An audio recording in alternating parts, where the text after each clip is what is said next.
We're all here because there's a national emergency. Over 2 million, well over 2 million, have now lost their unemployment insurance.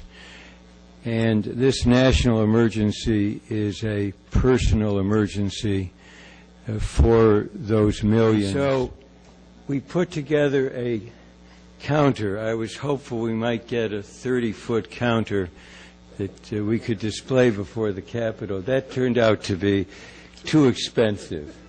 Not too much, but too expensive. This is such a serious situation that we were determined to illustrate what is going on. And essentially what this counter shows, that every 5 seconds there are 3 more workers in this country who are losing their unemployment insurance. My office gets phone calls continually from people all over the country.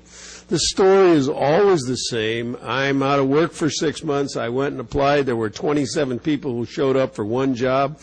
I have 2 kids. I'm going to not be able to pay my mortgage. I haven't got any money to put on the table. When is the bill going to pass? And when you try and answer that question, you ask yourself, what is the Republican hypocrisy that's going on here? And it only recently came very clear when John Kyle over in the House, the Senate said, the Bush tax cuts didn't need to be paid for. They didn't have to be offset, but these benefits have to be offset. We're not going to have benefits unless we offset them, unless we pay for them. The economists will tell you that extending unemployment insurance makes sense. It's the smart thing to do in terms of continuing to stimulate the economy. But if you even leave that aside, it is absolutely the most fundamentally decent and compassionate thing to do. Hello, everyone. My name's Barbara Bonaseski, and I am from Baltimore City. I do not stand here as one person. I stand here and I represent the number that is behind me. I exhausted my 26 weeks of unemployment, which I have never been on in my life. I started working at the age of 16. One person who is unemployed, who is losing their benefits, walked up to their boss and said, I would like to be unemployed starting tomorrow. And now how will I live? We are a country that helps in time of crisis, in times of earthquakes, floods to other countries. We step up and we say, we are here for you.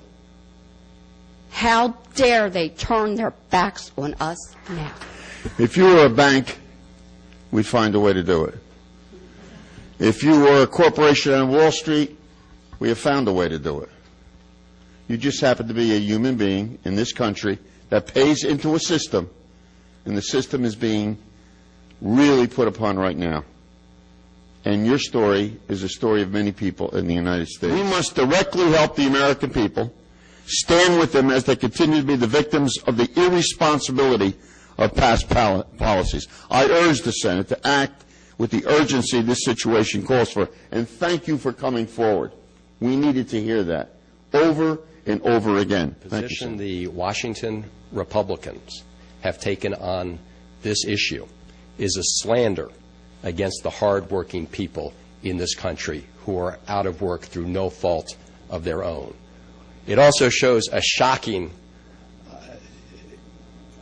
misunderstanding of the way unemployment compensation insurance works. What the Republicans are doing is just shameful. I don't know how many members of Congress who have ever received unemployment compensation, but I was laid off October 31st, 2008. I was receiving unemployment from April 2009 until June 5th, 2010, when my EUC benefits was abruptly stopped. I basically spend about 4 to 6 hours a day, 6 days a week, looking and applying for jobs. I get very frustrated because I hear a lot of people say that I'm underqualified, overqualified, and I also have a stack of resumes where people have not responded back to me, and that's very frustrating. The reason I came here today is to ask that the vote is reconsidered and unemployment extension is reinstated so that people like myself can continue to survive. When this crisis hit, it hit Las Vegas and the state of Nevada in a disproportionate way.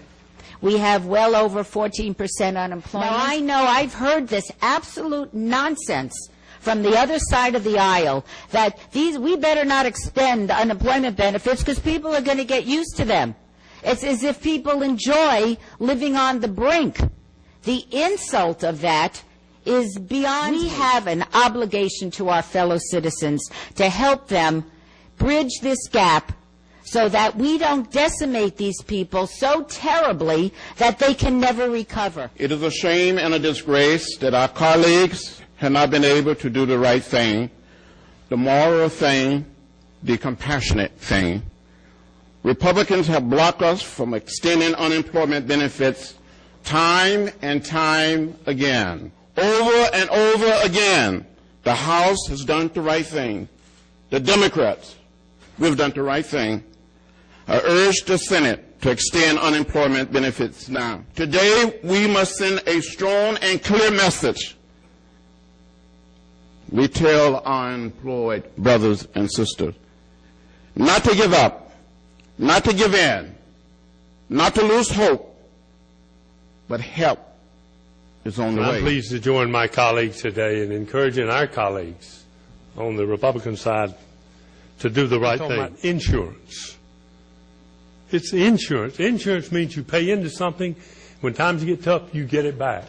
This is really what this is about. I don't understand why people can't understand what it's about. When I see Republicans stand in the way of passing this legislation and hear them say things like unemployment makes people spoiled or people don't want to look for a job, it just makes me angry. But nothing can be further from the truth. And it is such an insult to the American people, the hardest working people on the planet.